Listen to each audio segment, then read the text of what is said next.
Good morning. How are you guys? Hope that you're doing well on this Tuesday. Wanted to come on this morning to speak on there being no order of difficulty in miracles. No one is bigger than another. I just finished reading Disappearance of the Universe by Gary Renard yesterday, and he the book is basically it's based on the Course in Miracles and teaching the principles of A Course in Miracles from the standpoint of Gary like really applying them in his life and kind of sharing with us how he has gone through the process of applying them and how he has crafted this book with the help of guidance coming to him. And he, he speaks to this guidance throughout the book. It took me a while to finish it.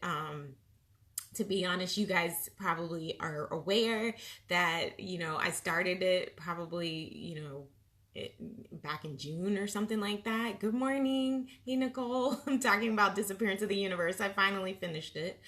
I started it back in June, and I feel like it had to be kind of slowly digested for me, and that's what took me so long reading it, because some of the concepts were just completely foreign to me and like not wanting to necessarily be accepted in my mind.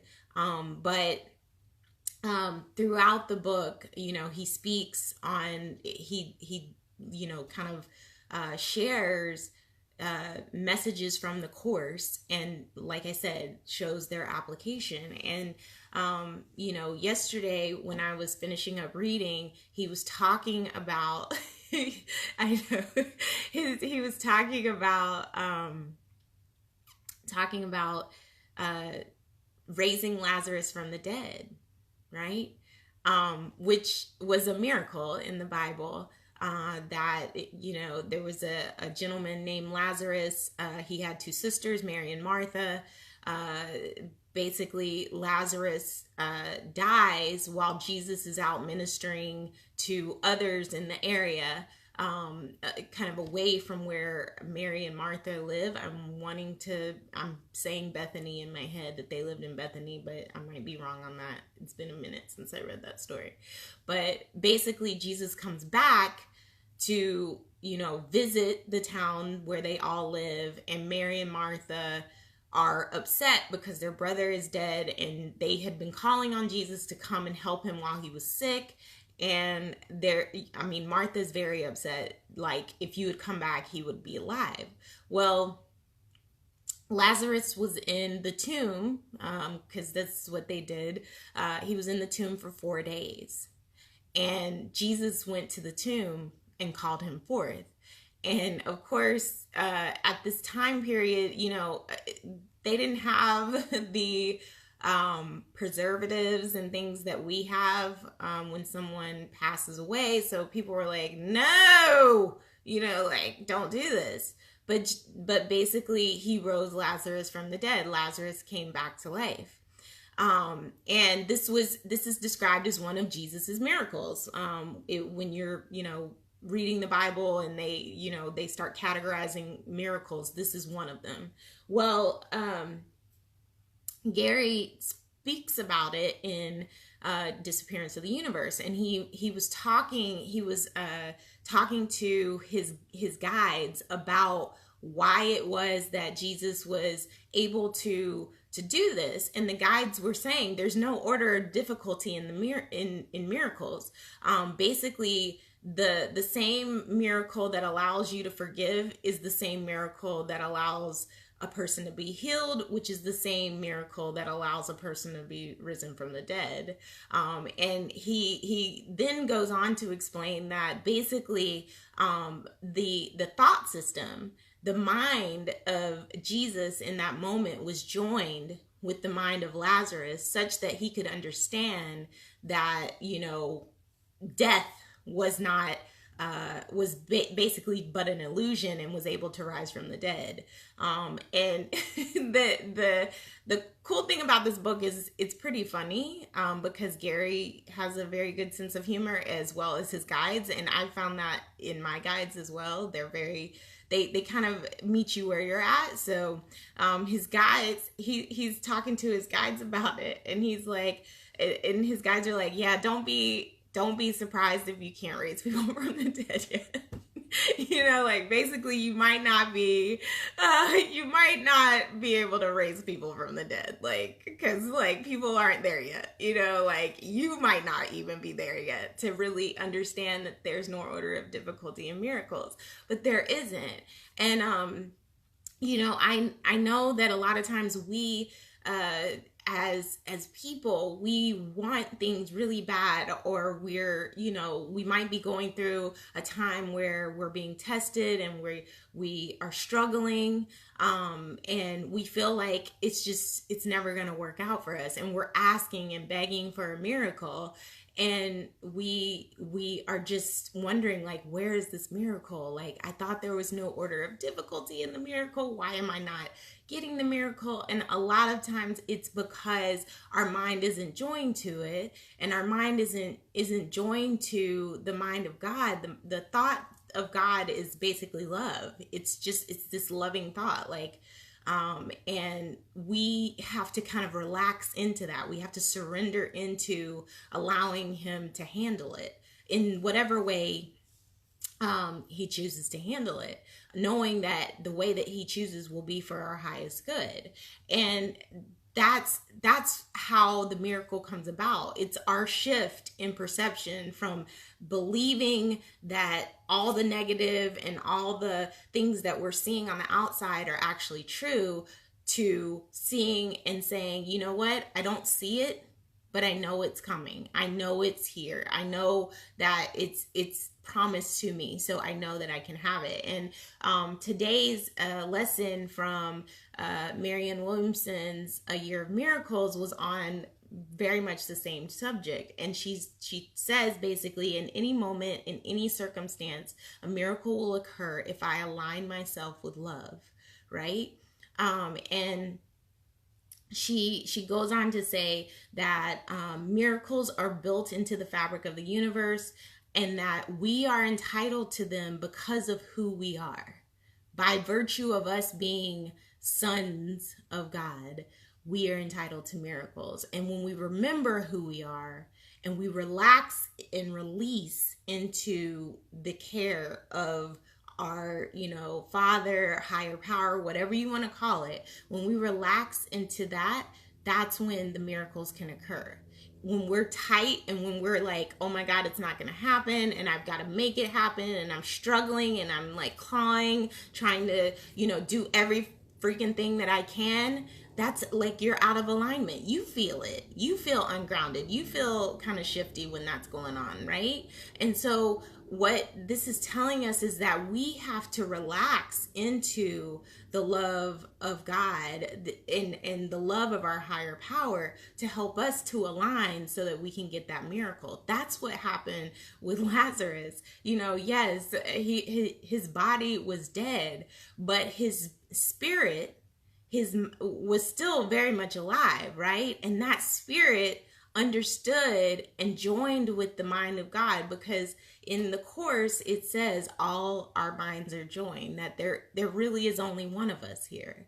And so he joined with the mind of God and believed in that love to help him rise from the dead. Love told him that this body, it, like, basically it was all a dream. Like, the death was not real, that it was an illusion, that he still was living, and so he was able to come back in bodily form. And in the book you'll read, but you know, he talks about how long Lazarus lived after being risen from the dead, and like how, you know, it didn't necessarily mean the thing that we put priority on the body. When you're in spirit, you really recognize, like, the body is just, it's not as great as it it seems. And so it's better, like they enjoy being in spirit more. And so he even makes a reference like, you know, if people knew how happy other people are when they die, like they wouldn't like mourn as much as they do, you know. But he was like, we understand like why that people mourn, but you know, if they understood how happy people are when they get into spirit, like basically the mourning process would not be as long or whatever. And I thought it was very interesting to hear that. But today I really want you guys to know that, you know, there's no difficulty in a miracle. I mean, obviously raising someone from the dead is a pretty big friggin' miracle. And you might be saying, oh my God, I'm going through, you know, this issue with my significant other or spouse. I'm going through this issue at my job. I'm going through, you know, this issue with my friendships. You know, I'm going through this issue with my work colleagues. And it just seems like nothing is going well. Well, today, give it all to your higher power. Surrender it all to him. Say, I don't know how to make this better. I have no idea in my humanness how to make this better, but I know you do, and I'm giving it to you, and I'm not going to pick it back up. I'm not going to pick it back up because that's a tendency. We usually we give it away, and then we're like, no, you know what? I'm going to help you out with that. He doesn't need our help. Okay, doesn't need our help. He knows way more than we do. So give it over, relax in, you know, relax into the knowing that it's going to work out for you, and watch as the miracles happen, because you're going to be into the alignment of love, and the miracles are going to start to flow through, and they're going to start to happen. And you know, I can say from my personal experience that has happened for me. You know, it's just in, I would say maybe the last month that I've just been able to really surrender to what is going on, and just allow God to flow through, and not push against it, not like, you know, try to make something happen or try to encourage something to happen, but just really just say, okay, I don't know how to make this work, you know, and I'm just going to leave it all up to you. All right. So I hope that encourages you guys today. I hope that you have a great day today. And Nicole, yeah, like I said, that book, I needed to digest it slowly. You know, I think the concepts in there, like, you know, this was my first year reading the Course in Miracles. I'm not finished with the workbook lessons. I'll finish at the end of the year. But, you know, even though I knew a lot of the concepts, and, you know, many of the passages that were shared were passages that I've heard from people like Gabby or Marianne Williamson, it still took a lot to digest. Especially, like, the thing that I think was hardest for me to digest was who they said Jesus was in the book versus my concept of Jesus, and like what I thought his teachings were. Some of it really matched up, and then some of it I was like, really? Like, I don't know if I believe that or not. Maybe, you know, and it was like, almost like I had to walk away from it for a minute so I could just, you know, kind of allow that thought to like leave, because it was preventing me on the path. And then when I would come back to it a little bit later, it would be like, oh, okay, well, yeah, like it's like Gabby says, take what resonates with you, and what doesn't, leave it. And in order for me to do that, I had to take it slowly, because like I would read it and I'd be like, I don't know about that. So I put it on the shelf, and I'd be like, okay, all right, I'm ready now. I'm ready to take it back down and see how this plays out. And that's really how I was able to get through it. Alexa helped me too. Oh, she just came on. but she's probably, but yeah, like she helped me to read it as well, because she would read to me some days. I allowed her to read to me some days to just get moving on it. But yeah, as it got closer to the end, I appreciated it way more. Like there was one particular passage in it that just really, I mean, when I tell you, it like shook me to the core, because I was like, are you kidding me? That's it. That's it. Like I was like, this is like, like this is the meaning of life.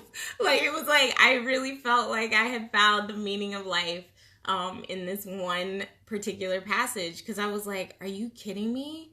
Like this makes so much sense.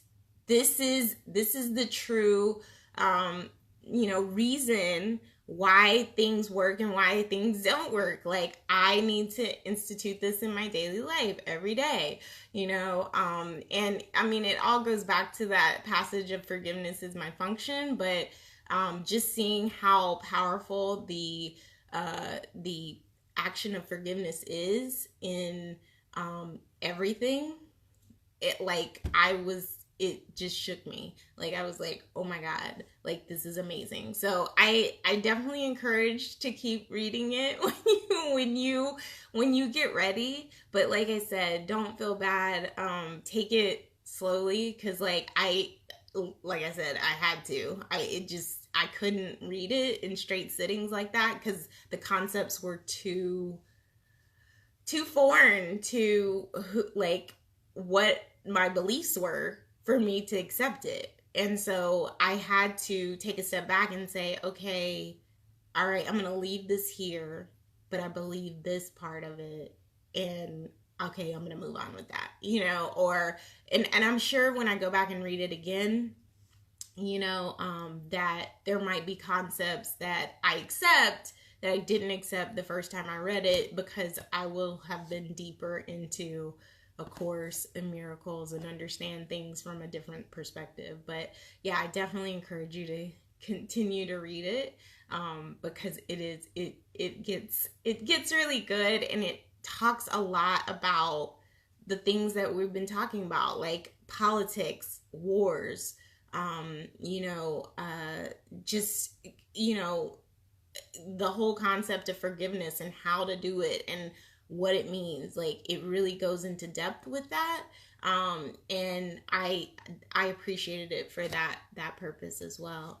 But I'm gonna let you guys go. I hope that you have a wonderful day today. Like I said, I hope that you'll join me here tomorrow. I have no idea what I'm talking about tomorrow, but I'm sure it'll be a fun topic as well. I thank you so much for joining me today, Jennifer and Nicole. And let me know if you guys catch the replay, if you come on later and watch the replay. And feel free to share this out with anyone that might need a little bit of encouragement about miracles coming their way today. All right. Hope you guys have a great one. Bye.